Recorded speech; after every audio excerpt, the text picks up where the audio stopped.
кг. Добре ще различавате двамата съперника. В червения гъл представителя на Аргус Рангел Иванов, шампион по валетудо. Доста интересен момент. Сега отново аплодисменти, разбира се, и за девойката, която изнася табелката с номер 1 първи рунд срещу него. Красимир Апостолов от Виталика Монтана. Да чуем сега и Асен Асенов, който така искаше да види кой ще бъде последният полуфиналист. Познати имена ли са това на бойните спортове? Да, но лично аз не знам повече подробности за тях.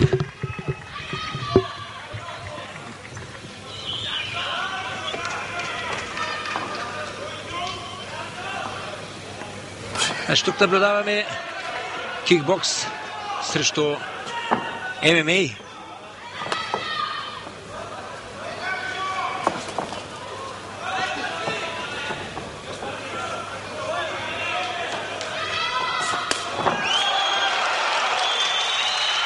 Мисля, че ще се развие един добър матч. Интересни приеми на двамата. Интересна тактика.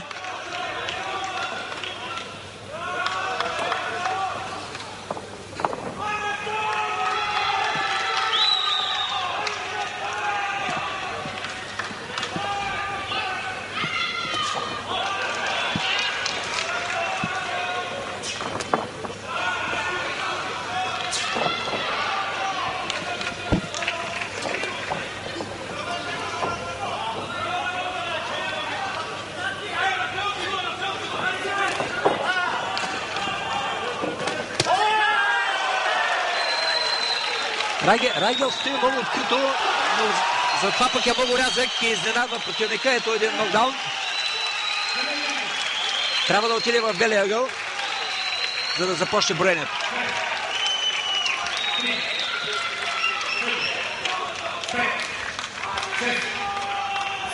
Не бива да влиза.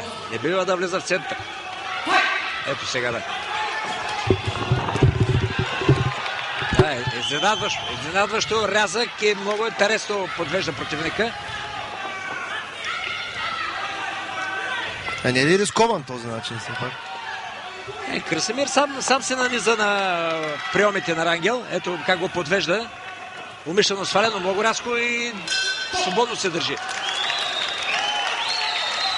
Оценката за този първи рунд?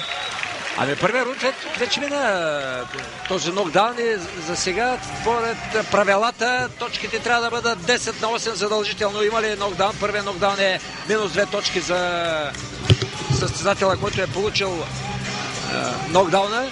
И така нормално съдиите задължително трябва да дадат 10-8 в края на рунда. Припомням, тук всеки рунд се оценя по-отделно и накрая се събират всички точки.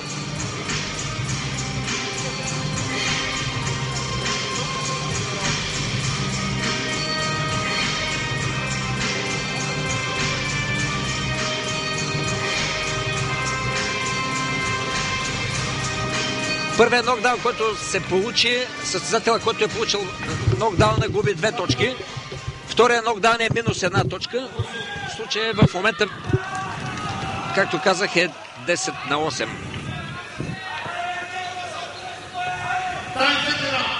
За Рангел, естествено.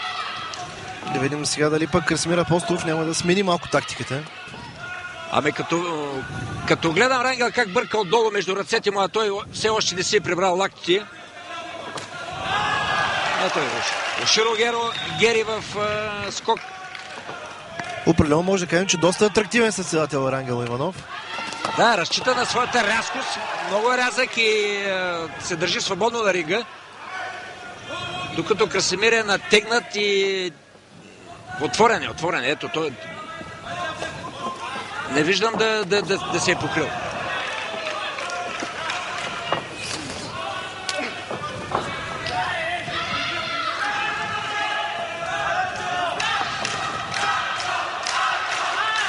Виждаме Рангел как сменя височините горе, после долу. Разнообразен, да, и богат арсенал. Да. Красно се държи добре, обаче много еднообразно. Атракция за публиката сега. Това е много жесток удар, ако беше влязъл в главата. В Киокушин на европейското го забраниха вече, защото доста жестоки травми се понасят. Особено когато попадне брадата в главата или някъде около врата, така в ключицата. На един от спарингите на предишното европейско първенство имах възможност да го видя в демонстрация от Алехандро Наваро, испанеца, но това беше в неофициална среща. Не са много атрактивно, ако стигне до целта. Ето, виждаме, че Красимир активизира се, активира, да. Ето, 2-3 удара, да. Може би това му трябва. Трябва повече. Той е по-слаб от дряч, като виждам, но пък иначе е по-темп, му трябва повече комбинация, по-комбинативно. По 2-3 удара трябва да играе. Добре сложен физически. Да. Рангел е по-рязък и играта на една техника, на един удар е в полза на Рангел. И трябва значи Апостолов да ръчета на серии. Това му препоръчвам и аз, обаче не знам защо не го прави.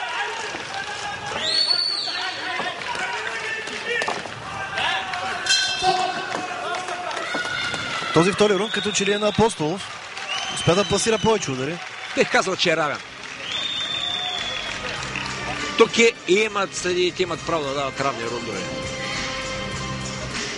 Все пак да уточним, според правилника, четвърти допълнителен рунд само в финала. Само на финалите, но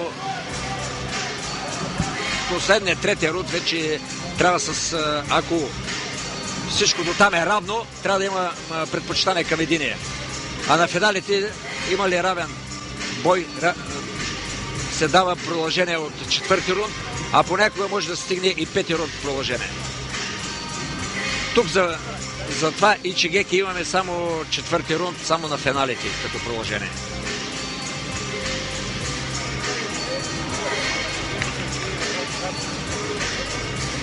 Според мен развръзката ще бъде в този рунд. Не ми изглеждат изморени и двамата. Бих казал, че пазят сили, имат свежи са.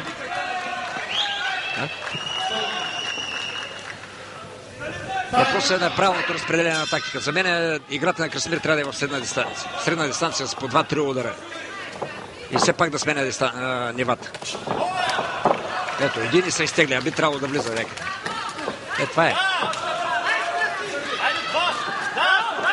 И това е изтърна. На 2-3 пъти опита удари с коляно хит за Гери. Не е особено успешно, но пък успява до някъде да го притесни. Добре изкивира с тяло, много добре се движи Рангел. Има, както и ти каза, бързи уклони в страни. Макар че аз лично не съм привърженик на точно такъв стил, с свален гард, демонстрация. Предизвика съперника. По-демонстративно играе, но въпреки това... Тук, да, вече атракция. Все пак разчита на себе си и има вяра в себе си. Затова го прави. Ако Красимир го натисне малко повече и вкара няколко по-сериозни удара, той ще се замисли дали ще играе така.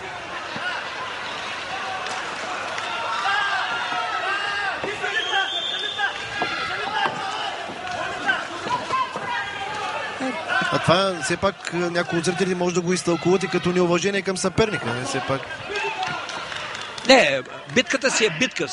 След като не говори с него, не го плюе и така нататък, той може да се държи както си иска. Не прави други жестове към него. Значи не се и дразни Апостолов. Следва си там начина, по който може би неговия щаб му е казал да такова, но мисля, че според мен поне за момента губи срещата, ако не направи някаква серия в края да му отклони везните в точките.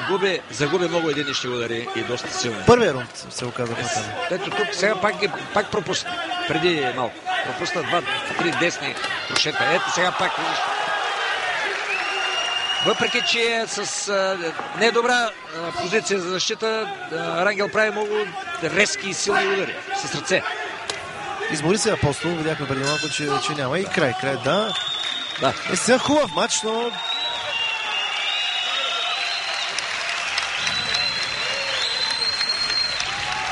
виждам сега, че аплодира Николай Скипарнов, своя възпитаник, така че... И аз мисля, че той взе срещата. Червеният ъгъл. Все пак да изчакаме съдийското решение. Всички още по-мощно. Наблюдавахме един добър матч. Очакваме и съдийското решение.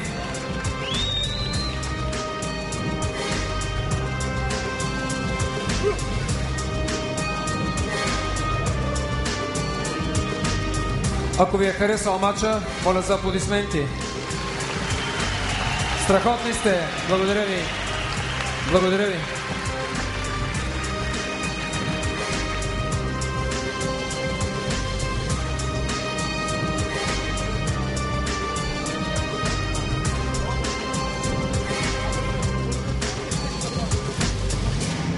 Очакваме решенията на страничните съдии, за да ви ги обявим. Тази прекрасна вечер продължава, уважаеми дами и господа, почитатели на бойните изкуства. Страхотна гала Ичигеки България, тук в Двореца на културата и спорта. Най-добрите български състезатели са тази вечер тук сред нас. Емо, нека да обявим резултата. Това е резултата на съдия Банчев. 30-26 червен ъгъл. Ангел Иванов 29-29. И Галина Дюмлийска 30-27 червен ъгъл. Победител в този матч Рангел Иванов.